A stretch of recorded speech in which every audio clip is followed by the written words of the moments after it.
السلام عليكم، اهلا بيكم في مجال جنى.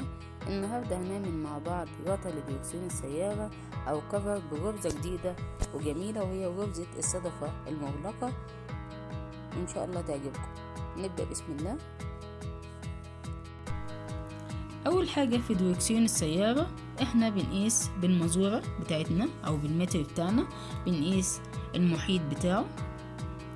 فانا قست المحيط بتاعه لقيته 121 سنتيمتر. وبعد كده قست العرض بتاعه، لفيت المزورة بتاعتي من هنا لحد الناحية التانية فلقيته 9 سنتيمتر. يبقى انا عرفت المقاسات بتاعتي. بعد كده بطبق المقاسات ديت على الشغل بتاعي، وهنشوف هنطبقها ازاي. هنبتدي الشغل بتاعنا بالسلسلة. هنعمل سلسلة، بس لازم السلسلة بتاعتنا تبقى من مضاعفات العدد 6. 1 2 3 4 5 6. تاني 1 2 3 4 5 6. هنقعد نزود 6 لحد ما نوصل للطول اللي احنا عايزينه، اللي هو 121 سنتيمتر. ونرجع تاني عشان نشوف هنعمل ايه. كده خلصت الطول بتاع السلسلة بتاعتي، طلع عندي 120 سلسلة. طبعا ده حسب برضو سمك الخيط. كل ما يبقى الخيط سميك بيبقى عدد السلاسل قليل. ممكن انت يطلع اكتر من كده وممكن يطلع اقل من كده تبع سمك الخيط. بعد كده بعد ما خلصت السلاسل بتاعتي مضاعفات الى عدد 6، باجي في الاخر بعمل 2 سلسلة. 1 2. وهفوت السلسلة اللي انا فيها دي وفي التانية اللي انا خدتها، لان انا خدت 2 سلسلة. الاولى بفوتها، التانية بدخل فيها وباخد حشو.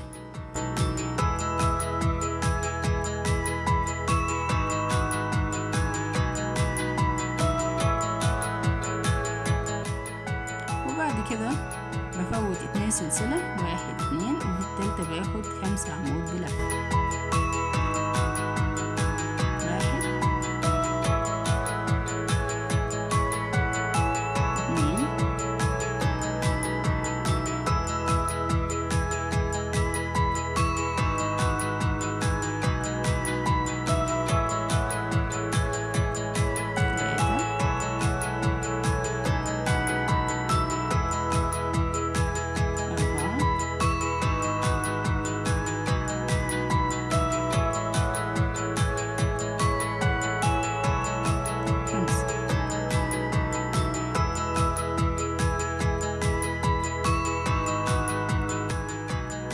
1 2 سلسلة، 1 2، وفي التالتة باخد حشو.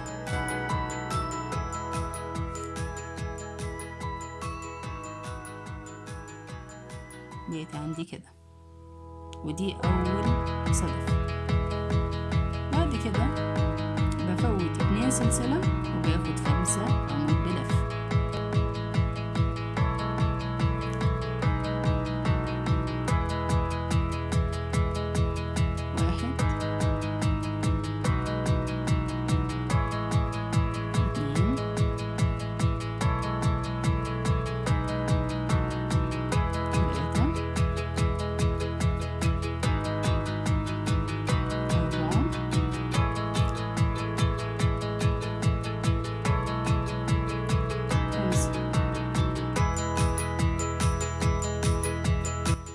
وبعد كده بفوت 2 سلسلة، 1 2، وفي التالتة باخد حشو.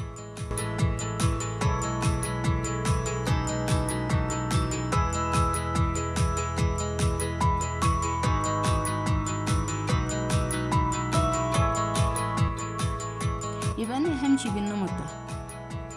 افوت 2 سلسلة واخد 5 عمود، افوت 2 سلسلة واخد حشو لحد ما انتهي للنهاية. ونيجي في النهاية نقول في آخر السطر هنبدأ السطر الجديد ازاي. كده أنا وصلت لنهاية السطر بالشكل ده. باجي أعد 1 2، وفي التالتة هاخد حشو.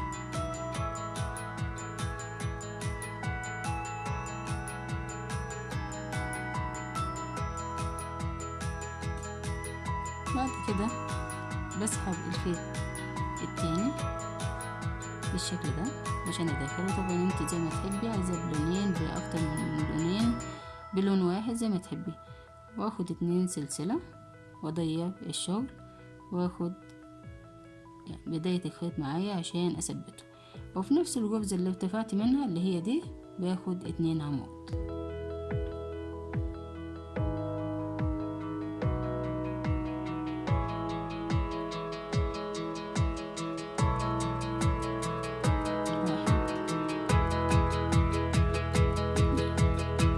بعد كده بفوت اول غرزة، تاني غرزة، التالتة بشتغل فيها حشو.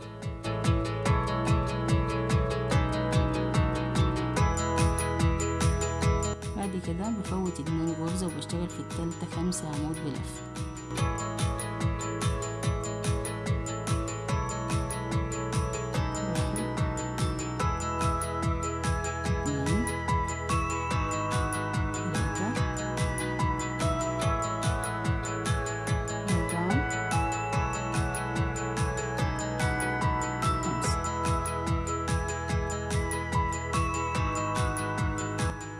بعد كده بفوت 2 وفي التالتة باخد حشو.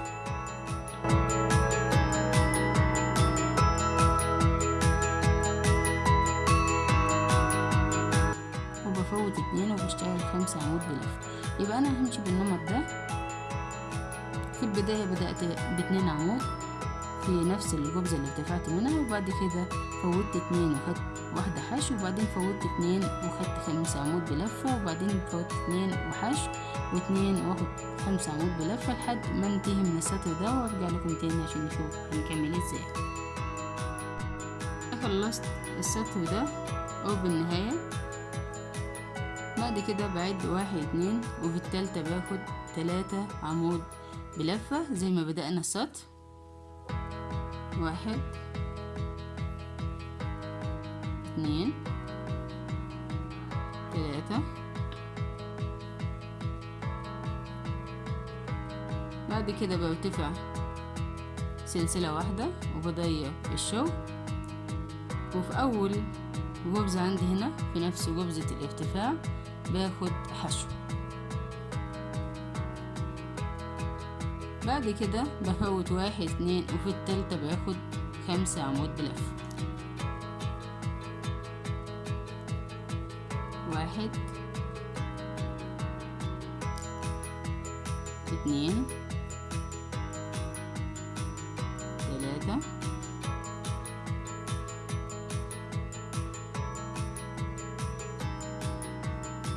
4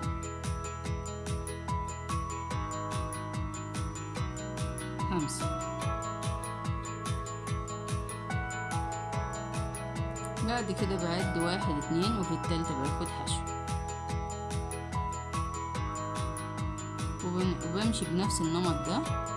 بعد 1 2 وفي التالتة 5 عمود بلفة، 1 2 وفي التالتة باخد حشو لحد نهاية السطر.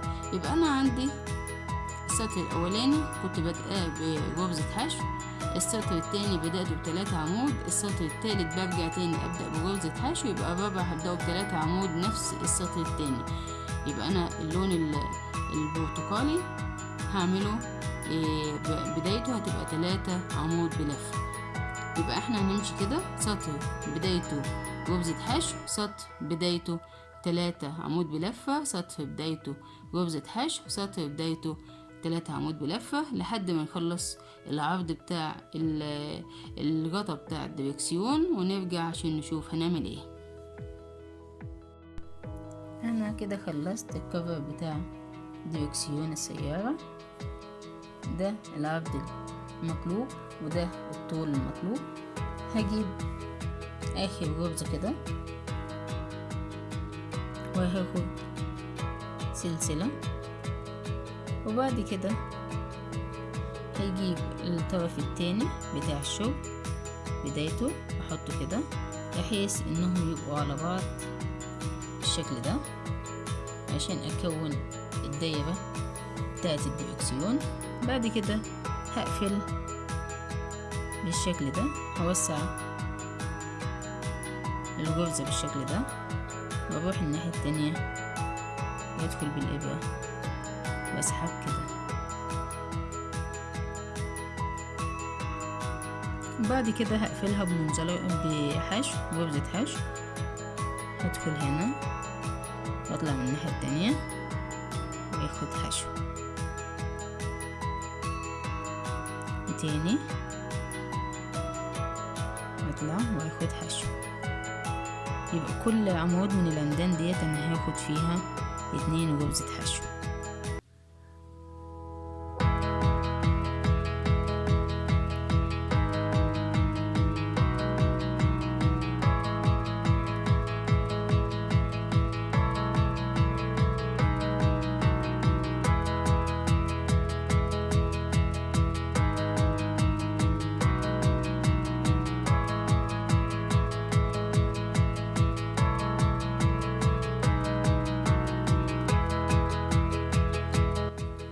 وبشتغل كده لحد ما اقفل خالص الكفر من الناحية دي، وبرجع لكم تاني عشان نشوف الخطوة الجاية ايه. انا كده قفلت بغرز الحشو، بقى عندي الاطار بتاع او الكفر بتاع الدريكسيون بالشكل ده. بعد كده اخر حاجة باخدها سلسلة عشان اثبت الشغل، وبسحب الخيط كده. وبعد كده بدير الشغل على الناحية التانية، بقلبه عشان هبدأ اشتغل على الوش. انت كده ممكن تركبيه، ممكن تعملي له برواز للشغل زي ما انا هعمل.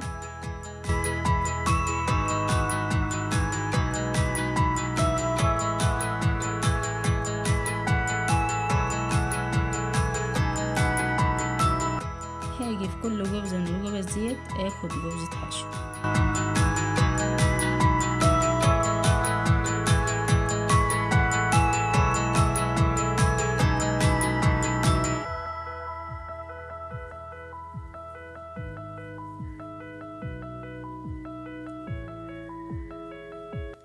بالشكل ده. يبقى انا هاخد غرزة حشو لحد ما اخلص الدايرة بتاعت الدريكسيون كلها، اللي هي معمولة باللون النبيتي او اللون الغامق. فانا هعملها كلها بالبرتقالي لحد ما اخلصها، ونرجع تاني عشان نشوف الناحية التانية هنعملها ازاي. انا كده خلصت الناحية ديت كلها بالبرتقالي كده بالشكل ده، بقيت عندي كده. هاجي الناحية التانية الجهة ديت عشان ابروزها هي كمان. اجي من ناحية الخياطة، ابتدي من عند الخياطة اللي هي في المنتصف، ابتدي كده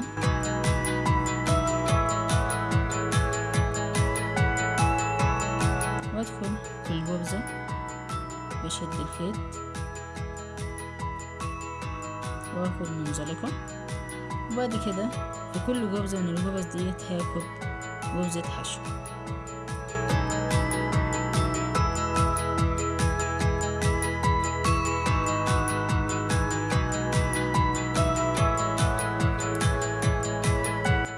واخد خيط البداية معايا عشان انضف الخيط ويبقى الشغل مفيهوش خيوط.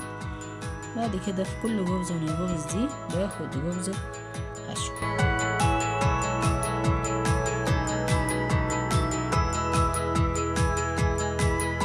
وهمشي كده لحد ما اخلص الاطار كله بالشكل ده، وارجع لكم تاني عشان نركب الاطار في الدريكسيون السيارة ونشوف هنركبه ازاي.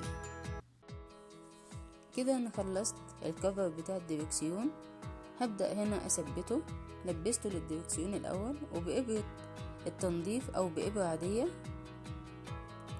شبكت فيها الخيط اللي انا كنت مبقياه. بعد كده هدخل من الناحية دي واطلع من الناحية التانية، وبالعكس ادخل من الناحية التانية واطلع من الناحية دي لحد ما اثبته كله واخيطه كله على الدريكسيون. وبكده نكون انتهينا وده شكل الكفر النهائي. يا رب يكون عجبكم. لو عجبك الفيديو اعملي لايك واشتركي في القناة وفعلي الجرس عشان يوصلك كل جديد ان شاء الله.